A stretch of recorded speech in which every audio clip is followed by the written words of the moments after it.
तर मित्रांनो, आपल्याला माहित आहे की दसऱ्याच्या पूर्वसंध्येला अर्थातच 10 ऑक्टोबर रोजी सिडकोच्या जवळजवळ 26,000 महिन्यापेक्षा जी काही संख्या आहे ती आहे 25,723 घरांची सोडत जाहीर करण्यात आली होती। योजना जाहीर करण्यात आली होती। त्या योजनेला नाव देण्यात आलेलं आहे माझे पसंतीचे सिडकोचे घर। आणि या योजनेसाठी जे काही मुदतवाढ आहे ती ऑलरेडी मुदतवाढ मिळालेली आहे। आपण पाहिले की 11 नोव्हेंबर जी काही तारीख होती ती आता 11 डिसेंबर करण्यात आलेली आहे। त्याच्या संदर्भातले आपण जे काही अपडेट्स आहेत ते वारंवार पाहत आहोत।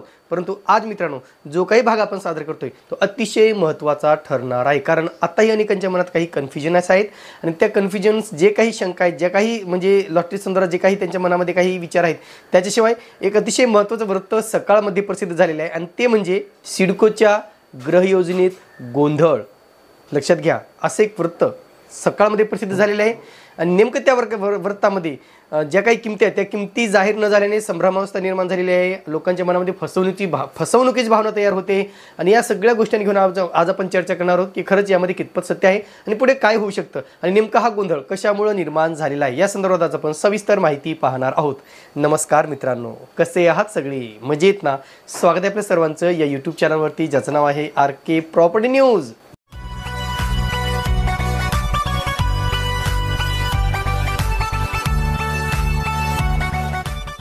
तर जी काही सिडकोची सोडत किंवा सिडकोची माझे पसंतीची सिडकोच्या घरी जी काही योजना आलेली आहे ती नवी मुंबईतील वेगवेगळ्या ठिकाणी वेगवेगळ्या विभागामध्ये आहे आणि काही स्टेशनच्या कोटफोर्ट एरियामध्ये आहे, तर काही स्टेशनपासून दूर अंतरावरती घरे उपलब्ध केलेली आहेत। या संदर्भात माहिती पाहतच आहोत। पण जे काही 25,723 जी काही घरे आहेत त्याच्यामध्ये काही प्राईम लोकेशन्स तर आहेतच, पण काही ठिकाणी मात्र नक्कीच लोकांना काही अडचणी येऊ शकतात असंही बोललं जात आहे। आपण त्याच्या संदर्भातच वारंवार माहिती पाहत आहोत। महत्त्वाचं मित्रांनो, सगळ्यात पहिलं की जे काही वृत्त प्रसिद्ध झालेलं आहे सकाळमध्ये, ते वृत्त नेमकं काय आहे हे मी तुम्हाला सांगणार आहे, कारण हे वृत्त अतिशय महत्त्वाचं आहे मित्रांनो। ह्याच्यातल्या काही बाबी ॲक्सेप्टेबल आहेत, पण काही बाबीवर आपण विचार करू शकतो।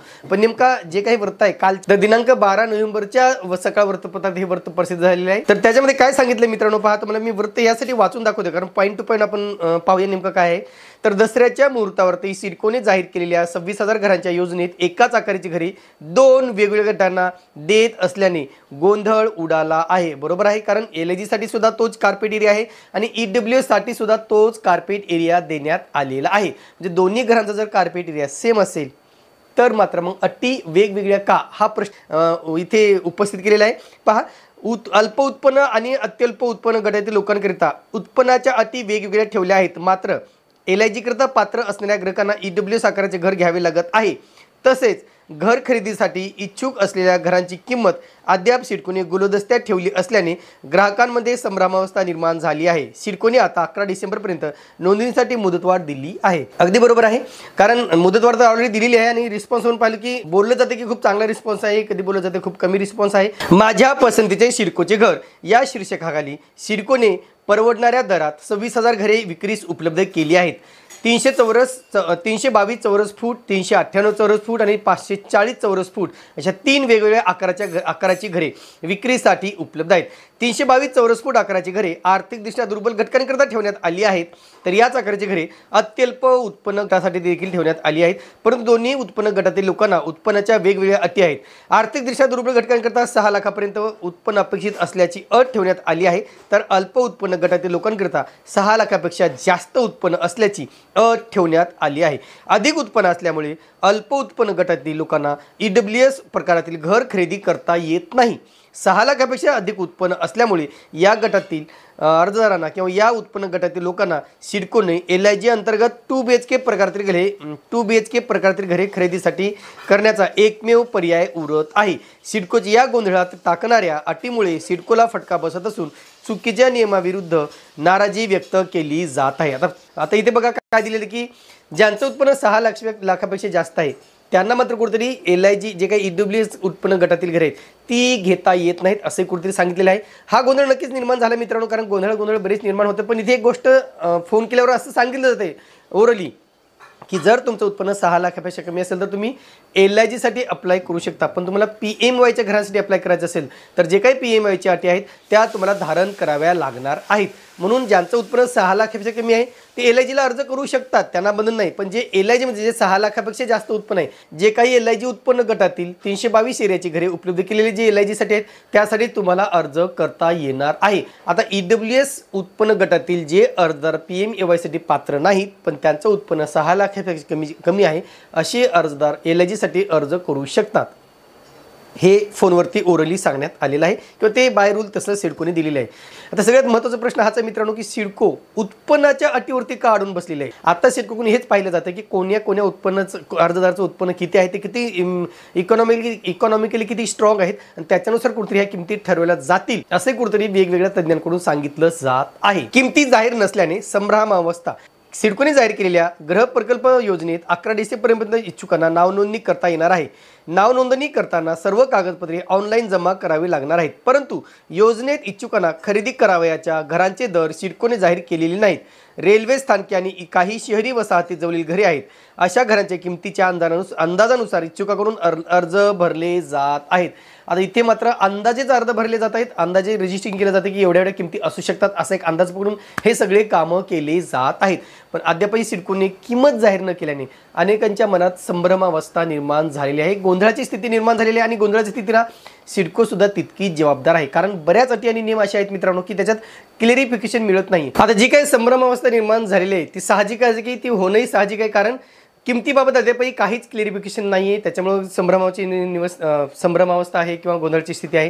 त्याच्याशिवाय अतिशय महत्त्वाचं मित्रांनो, जे काही नॉर्मल लॉटरी येते, नॉर्मल लॉटरी ज्यावेळेस काढली जाते, योजना आणली जाते, त्यावेळेस त्याचं एक वेळापत्रक ठरलेलं असतं. म्हणजे त्याचं वेळापत्रक फिक्स असतं की या तारखेपासून या तारखेपर्यंत तुम्हाला ऑनलाईन अर्ज करायचे, या तारखेपासून या तारखेला ऑनलाईन पेमेंट करायचे, या तारखेला याची पहिली सोडत होणार आहे, या तारखेला निकाल लागणार आहे आणि या तारखेला तुमचं रिफंड तुमच्या खात्यावर जमा होणार आहे असं ठरलेलं वेळापत्रक अद्यापही सिडकोने प्रसिद्ध केलेलं नाही. जसं नॉर्मल लॉटरीसाठीचे वेळापत्रक असतं, म्हणजे सिडकोची सुद्धा तुम्ही पाहिलं तर सिडकोचे एक वेळापत्रक ठरलेलं असतं, तसं या योजनेसाठी तसं वेळापत्रक फिक्स करण्यात आलेलं नाही आहे. फक्त तुम्हाला 12 डिसेंबरपर्यंत ऑनलाईन अर्ज किंवा 11 डिसेंबरपर्यंत तुम्हाला ऑनलाईन अर्ज करायचे आहेत एवढंच सांगितलेलं आहे. पुढची स्टेप किती तारखेला सुरू होणार आहे तर 12 डिसेंबरला ती स्टेप सुरू होईल. तुमची घर निवडीची प्रक्रिया त्याचं सुद्धा वेळापत्रक अगोदर ठरायला पाहिजे होतं की तुमचं या तारखेपर्यंत तुम्हाला तुमचं चॉईस करायची आहे, घर नोंदणी करायची आहे. या तारखेला पहिला राऊंड, त्या तारखेला सेकंड राऊंड, त्या तारखेला थर्ड राऊंड किंवा जे काही राऊंड्स येतील त्याची तारीख, निकालाची तारीख, तुमचं रिफंडची तारीख हे सगळं अगोदर फिक्स असायला पाहिजे होतं. ते अद्यापही फिक्स झालेलं नाही. त्याच्यामुळे लोकच नाही तर दस्तूरखुद्द सिडकोसुद्धा गोंधळत असल्याची स्थिती कुठेतरी निर्माण झालेली आहे. त्याच्याशिवाय काही बाबी अशा आहेत की त्या लिखित स्वरूपात नाही आहेत. जसे की आता ज्या काही चेंजेस झालेले आहेत, मला असं सांगण्यात आलं की फोनवरून स्टॅम्प पेपरची तर गरज राहिलेली नाही आहे. तुम्ही जे काही क्लिअरिफिकेशन आहे, घोषणापत्र आहे ते देऊ शकता. पण त्याच्या संदर्भातलं जे नोटिफिकेशन असतं अधिकृत ते मला कुठेही आढळून आलेलं नाही आहे. जी काही तारीख वाढलेली आहे आता त्याचंसुद्धा प्रिंटेड नोटिफिकेशन मी सिडकोच्या साईटवर शोधण्याचा प्रयत्न केला पण तेही मला दिसून आलेलं नाही. फोनवरती बोललं गेलं की तुम्हाला अगोदर लॉटरीत घर लागलं असेल, अगोदर म्हाडामध्ये घर असेल, तुम्हाला पुन्हा याच्यात अर्ज करू शकता, अगोदर तुम्हाला घर लागलं असेल, लॉटरी लागली असेल, काही जरी झालं असेल तरी तुम्ही या सिडकोच्या योजनेसाठी अर्ज करू शकता असे कुठेतरी ओरली सांगितले गेले पण ते लिखित स्वरूपात तो कुठेच दिलेले नाही आहे. जसं की नॉर्मल लॉटरीमध्ये दिलेलं असतं की तुम्हाला जर अगोदर योजनेत घर मिळालं असेल तर या योजनेत तुम्हाला सहभागी होता येणार नाही. तो शासनाचा नियम आहे पण तोही नियम इथे कुठेतरी पाळला जात नाही आहे आणि ओरली सांगितलं जातं की तुम्ही जर तुमचं म्हाडात लागलं असेल तरी तुम्ही सिडकोमध्ये घर घेऊ शकता. फक्त अट एवढीच आहे की तुम्हाला नवी मुंबईत तुमचं घर नसायला पाहिजे आहे. म्हणून काही बाबी अशा आहेत की त्या क्लिअर होणं गरजेचं आहे.